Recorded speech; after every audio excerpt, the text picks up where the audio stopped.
आज 22 फरवरी है, दिन रविवार। आइए जानते हैं बिहार की 30 फटाफट बड़ी खबरों को। और इस न्यूज़ को आप किस जगह से देख रहे हैं हमें कमेंट बॉक्स में ज़रूर बताएं। पवन सिंह खेसारी लाल यादव की चल रही तनातनी के बीच मनोज तिवारी भी कूद पड़े हैं। अपने नए गाने होलरिया में उन्होंने तंज कसते हुए गीत की पंक्तियों में पवन और खेसारी पर इशारों में टिप्पणी की, जिससे भोजपुरी इंडस्ट्री की सियासत और गर्मा गई है।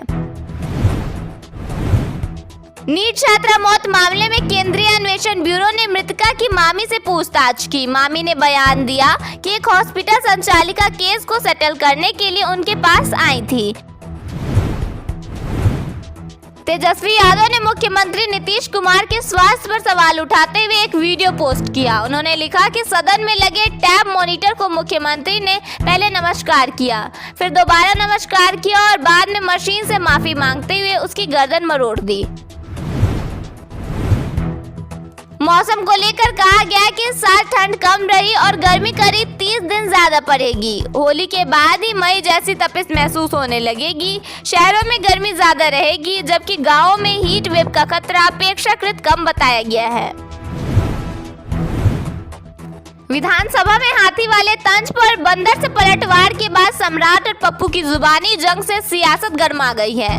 बीजेपी ने सांसद से माफी मांगने को कहा, जबकि राजद और कांग्रेस ने दोनों पक्षों को गलत ठहराया। शादी का वादा कर धोखा देने के आरोप में एक लड़की 4 महीने से लड़के के घर के बाहर बैठी है। उसने कहा कि अगर शादी नहीं हुई तो वे जान दे देगी, जबकि लड़के ने आरोप लगाया कि उसे झूठा फंसाया जा रहा है। मैट्रिक परीक्षा देने आ रही 6 महीने की गर्भवती महिला की सड़क हादसे में मौत हो गई। वह परीक्षा देने जा रही थी। इसी दिन दोनों पालियों में साइंस का पेपर होना था। 7 निश्चय 3 योजना के तहत मुख्यमंत्री नीतीश कुमार ने सड़क सुरक्षा को लेकर फुटपाथ, जेब्रा क्रॉसिंग और फुट ओवर ब्रिज बनाने की घोषणा की। उन्होंने कहा कि सड़क पर सुरक्षित चलना हर नागरिक का पहला अधिकार है। खेसारी लाल यादव ने मैथिली ठाकुर को लेकर कहा कि उन्हें ज्ञान और अनुभव की कमी है और शब्दों का चयन सोच समझकर करना चाहिए। उन्होंने राजनीति में शालीनता और मर्यादा को जरूरी बताया। समस्तीपुर के रसलपुर पत्थर घाट पर एक नाव पलट गई। कटाव रोधी कार्य में लगे मजदूरों ने नदी में कूदकर अपनी जान बचाई। बताया गया कि हादसा नाव के ओवरलोड होने के कारण हुआ। दरभंगा में एक प्राइमरी स्कूल के क्लासरूम में एक व्यक्ति का शव मिला। मृतक के जीजा ने शरीर पर चोट के निशान होने की बात कहते हुए हत्या के बाद शव को लटकाने का आरोप लगाया। पश्चिमी चंपारण में तीसरी शादी के दौरान हंगामा हो गया। पहली पत्नी पुलिस के साथ मौके पर पहुंची, जबकि आरोपी फरार हो गया। पुलिस ने उसके भाई और कथित तीसरी पत्नी को हिरासत में लिया है।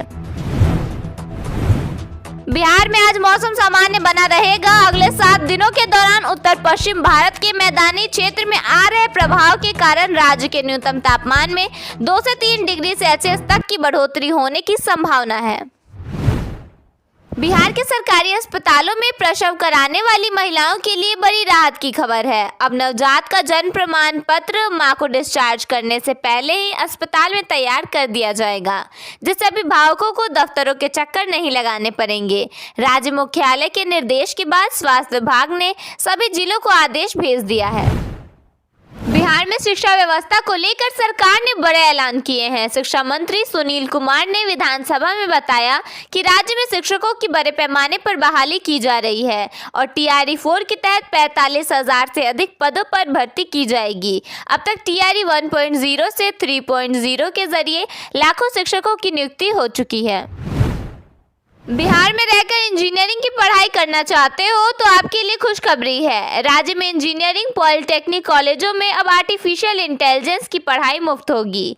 टेक्निकल विषय की पढ़ाई करने वाले स्टूडेंट्स को अब प्लेसमेंट में बहुत बड़ा फायदा हो सकता है। शिक्षा मंत्री सुनील कुमार ने खुद इसकी जानकारी दी है।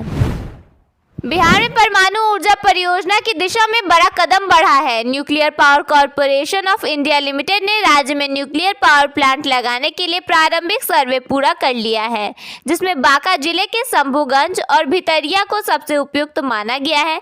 हालांकि पानी की उपलब्धता और सुरक्षा अब भी सबसे बड़ी बाधा बनी हुई है। मुख्यमंत्री नीतीश कुमार ने आज शनिवार को 2 लाख से अधिक किसानों के खाते में 100 करोड़ रुपए से अधिक की राशि ट्रांसफर की है। जानकारी के मुताबिक कृषि इनपुट अनुदान योजना के तहत साल 2025 में बारिश से आई बाढ़ और मोंथा तूफान की वजह से बर्बाद हुए फसलों की क्षति के लिए किसानों को डीबीटी के जरिए रुपए ट्रांसफर किए गए। कार्यक्रम के दौरान मुख्यमंत्री ने कहा कि किसान इस राशि का उपयोग आगामी फसलों के लिए कर सकेंगे। बिहार सरकार की तरफ से रविवार और अन्य छुट्टी के दिनों में रजिस्ट्री ऑफिस खोलने का निर्णय अब राजस्व विभाग और आम लोगों दोनों के लिए लाभकारी साबित हो रहा है। कामकाजी लोग छुट्टी के दिन जमीन और फ्लैट की खरीद बिक्री के दस्तावेजों की रजिस्ट्री कराने के लिए बड़ी संख्या में पहुंच रहे हैं। इससे वर्किंग डेज के दौरान की भीड़ कम हुई है, साथ ही राजस्व में बढ़ोतरी भी दर्ज की गई है। पटना में कई सारे रोड प्रोजेक्ट्स पर काम किए जा रहे हैं। ऐसे में मीठापुर महुली एलिवेटेड रोड का काम भी तेजी से पूरा किया जा रहा है। जानकारी के मुताबिक इस रोड प्रोजेक्ट का काम जुलाई के अंत तक पूरा हो जाएगा। फिलहाल बाईपास से मीठापुर तक लगभग 2.1 किलोमीटर के हिस्से में काम किया जा रहा है। इस रोड प्रोजेक्ट का काम पूरा होने के बाद पुनपुन और महुली से सेंट्रल पटना सिर्फ 10 मिनट में ही पहुंचा जा सकेगा। भारतीय रेलवे अपने यात्रियों के सफर को और अधिक सुविधाजनक और लचीला बनाने की दिशा में एक क्रांतिकारी कदम उठाने की तैयारी कर रहा है। रेलवे बोर्ड ने बोर्डिंग स्टेशन बदलने के पुराने और पेचीदा नियमों में बड़े बदलाव का प्रस्ताव दिया है। इस नए बदलाव के तहत अब यात्रियों को चार्ट तैयार होने के ठीक पहले तक अपना बोर्डिंग स्टेशन बदलने की आज़ादी मिलेगी। बिहार में राज्यसभा की 5 सीटों के लिए होने वाले चुनाव अब गणित से ज्यादा रणनीति का खेल बनता जा रहा है। 16 मार्च को होने वाले राज्यसभा चुनाव से पहले बिहार की राजनीति में जोर तोड़ का दौर तेज हो गया है। एक सीट जीतने के लिए 41 विधायकों के वोट जरूरी है और इसी आंकड़े ने छोटे दलों, निर्दलीय विधायकों और क्षेत्रीय समीकरणों को अचानक बेहद अहम बना दिया है।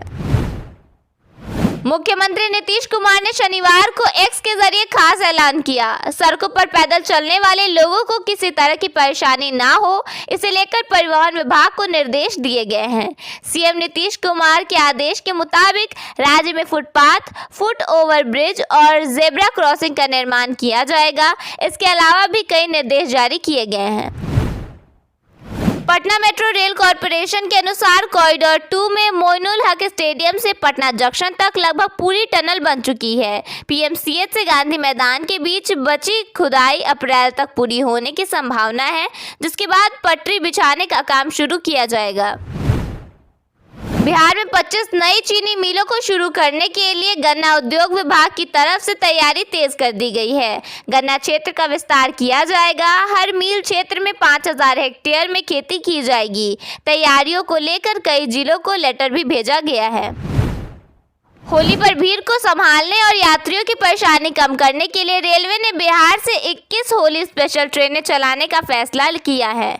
पटना, पाटलिपुत्र सहित दानापुर मंडल के कई स्टेशनों से इन ट्रेनों का संचालन होगा, ताकि यात्रियों को टिकट और सीट की समस्या से राहत मिल सके। इन ट्रेनों के संचालन के साथ साथ स्टेशनों पर सुरक्षा और यात्री सुविधाओं के लिए विशेष चेकिंग स्टाफ और आरपीएफ की तैनाती भी सुनिश्चित की गई है।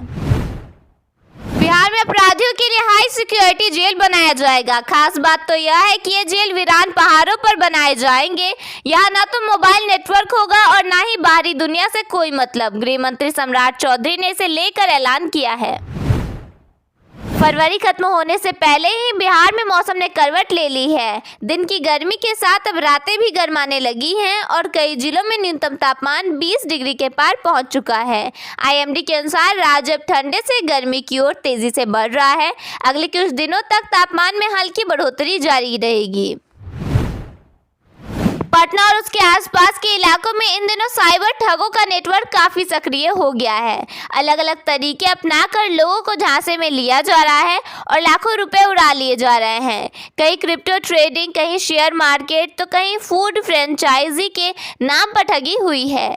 पुलिस ने सभी मामलों में केस दर्ज कर जांच शुरू कर दी है।